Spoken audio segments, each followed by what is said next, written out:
She said, no one could have convinced me that day when I walked in that house and this lady was holding you and your brother. And she said, ma'am, I want you to promise me 2 things. And she said, what is it? She says, 1, promise me that you won't separate them. She said, I want them raised together. I want them to know each other. I got pregnant while my husband was away in the war, and I can't keep them. Promise me that you won't separate them. She said, I promise I won't. I've never had children. I promise I won't separate them. And she said, promise me that you'll never tell them about who I am, because if my husband ever found out, he would kill me. She said, I promise.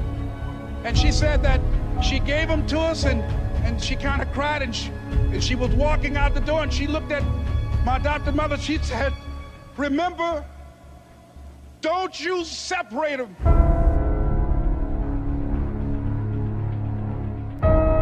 She said, I swear to God, I won't. I won't separate them. I'll keep them together. And she said, as I held y'all in my arms, I never had any children of my own.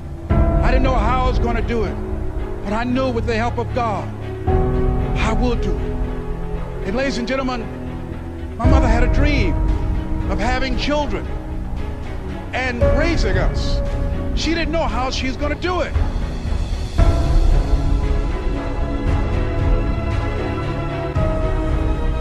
See, when I was in the 5th grade, I was identified as EMR, labeled educable mentally retarded. Put back from the 5th grade to the 4th grade. I failed again when I was in the 8th grade. I have no college training.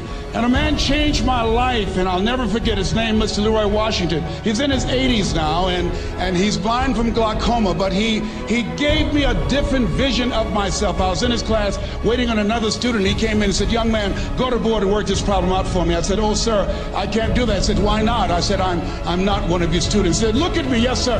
Go to the board and work the problem out anyhow. I said, sir, I can't do that. He said, why? I said, sir, because I'm educable mentally retarded, sir. I'm in special education. And the students started laughing. They said, that's Leslie. That's not Wesley. He's DT. Wesley is the smart twin. He said, what does DT stand for? I said, I'm the dumb twin, sir. And as the students laughed at me, he came from behind his desk, he looked at me and he said, don't you ever say that again. Someone's opinion of you does not have to become your reality.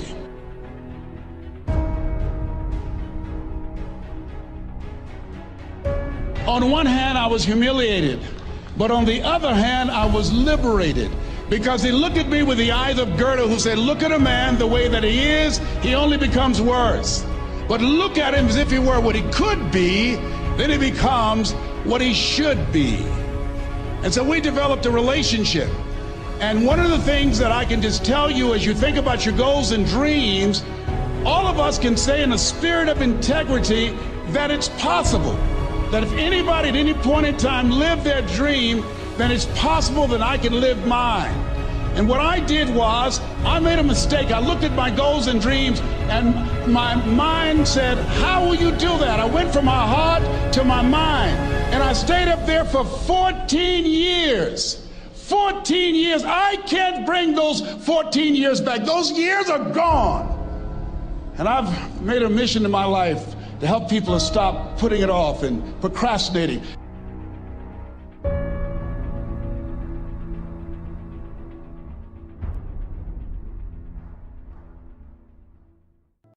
Here's what I want you to look at. There are winners, there are losers, and there are people who have not discovered how to win. And all they need is some coaching. All they need is some help and assistance, just a little support. All they need is some insight or a different strategy, a plan of action to make some adjustments that will open up the key to a whole new future for them, that will give them access to the unlimited power that they have within themselves. That's all that they need. So what I want you to do is think about something you want for you, that's real for you, that's important for you, that will give your life some special meaning and power. And I don't even want you to say, I can do that. I don't want you to assume that. See, 5 years ago when I started out in this area, I would not have been able to make the mental leap that I would be up to where I am right now. I don't want you to begin to just psych yourself out. No. I want you to be able to say something to yourself that will enable you to maintain a level of integrity with yourself. That when you say this, even when you face tremendous setbacks, it will be a benchmark to keep you in the game, to keep you moving forward and experimenting and readjusting your strategy and your plan of action, continuously looking for ways to win. So what is that something? When you got an idea you want to move on, you might not have the money, you might not have the education, you might not have the support or the resources you need. What is that something that can keep us going, that will enable us to act on our dream? What's one of those keys that will begin to help us to discover the secrets to our dream? Here's what I want you to repeat after me, please, with power and conviction. Say, it's possible. That's all I want you to do when you look at your dream. Just say to yourself every day, it's possible. Just say that every day to yourself, it's possible. Because what does that do? See, it begins to change your belief system. See, the way in which we operate, ladies and gentlemen, it's a manifestation of what we believe, what's possible for us. Whatever you've done up to this point, all that it really is a duplication, it's a reproduction of what you believe subconsciously that you deserve and what's possible for your life. Most people operate out of their personal history, out of their memory, things they've done, things they've experienced, things they've seen, things that they have observed. What I'm suggesting that you operate out of a larger vision of yourself. I want you to see yourself doing what you want to do, experiencing what you want to experience, having what you want to have, doing what it is that gives your life some meaning and value. Operate out of your imagination, not your memory. Because whenever you look at where you want to go, I'm wanting to warn you, you will have some conversation back here after you go through the data that you've experienced in life saying you can't do it. And so what you want to begin to do is ignore that inner conversation.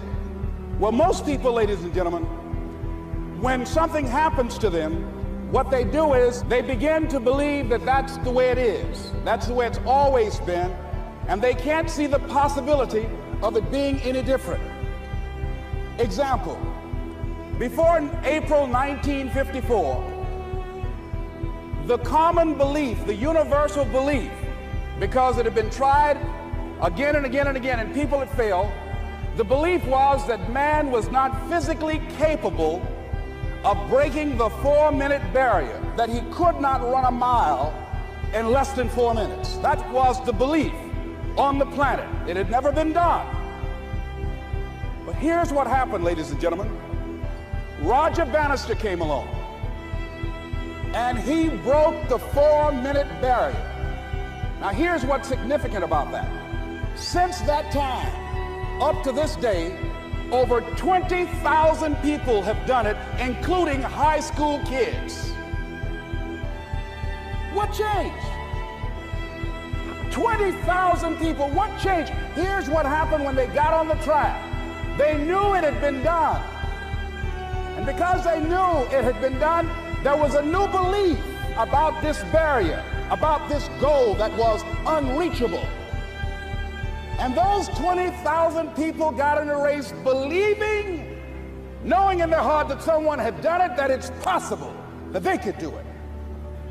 And I'm saying that if you know anybody that had some goal, some dream, something they wanted to do, and they did it, then I'm saying that you know in your heart that if someone has done it, then you can do it. It's possible.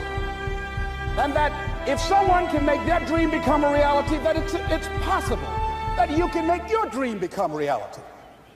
And so as you begin to look at where you want to go, beginning to embrace that, it's possible. I'm blessed and highly favored. I've got a lot going for me. I got some good stuff in me. And it's possible that I can bring my greatness out here in the universe. That I can do what I want to do. It's possible I can write my own book. I can have my own business. I can take the trip and travel around the world. It's possible. I can bounce back from adversity and reinvent my life. It's possible. Regardless of where I am, the things can get better for me. It's possible. The power to hold on in spite of everything, the power to endure, this is the winner's quality. the hunger, the ability to face defeat again and again without giving up. This is a winner's quality. You have that quality within you. When you're hungry, you don't care about the facts. You don't care about the odds. There's greatness in you. And you've got to learn how to tune out the critics outside and the critic inside. I'm going to do this. I'm going to harness my will. And I'm not going to let anything stop me. I deserve this.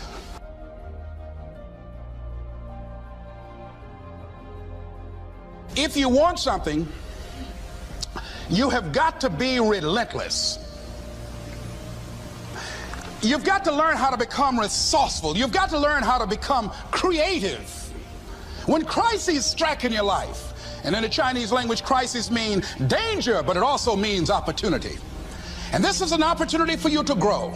And you've got to be so relentless,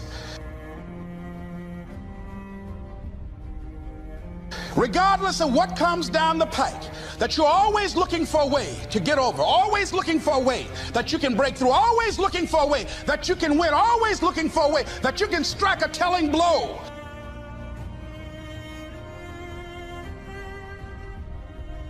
Live your life with passion, with some drive.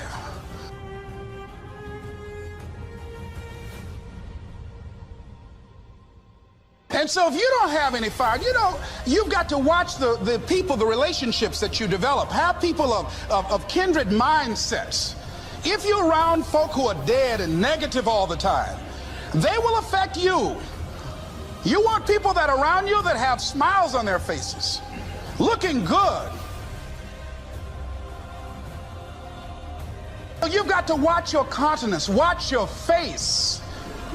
Have an uplifted expression, watch your body posture. All of these things affect you psychically.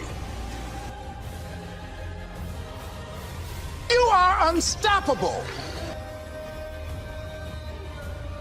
And because you are unstoppable, because you've got power that you haven't even begun to use yet, you owe it to yourself to release your brakes. How many of you have the experience of pulling out of your driveway and you mashed on the accelerator and the car was just going, and couldn't move, and you mashed harder and it couldn't move, and then you discovered you had your emergency brakes on, and then you release those emergency brakes and it goes, choo! Have you ever had that experience before?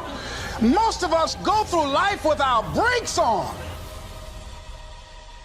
holding back, not giving all that we have, not sharing all of ourselves. Most of us go to our graves still holding on rather than releasing it. What are some of those things that keep us from releasing it? Because of past experiences, past defeats, past pain.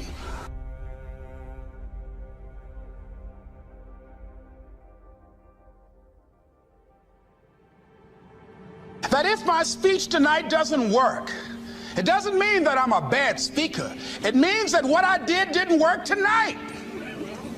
And I've got to separate what I do from who I am.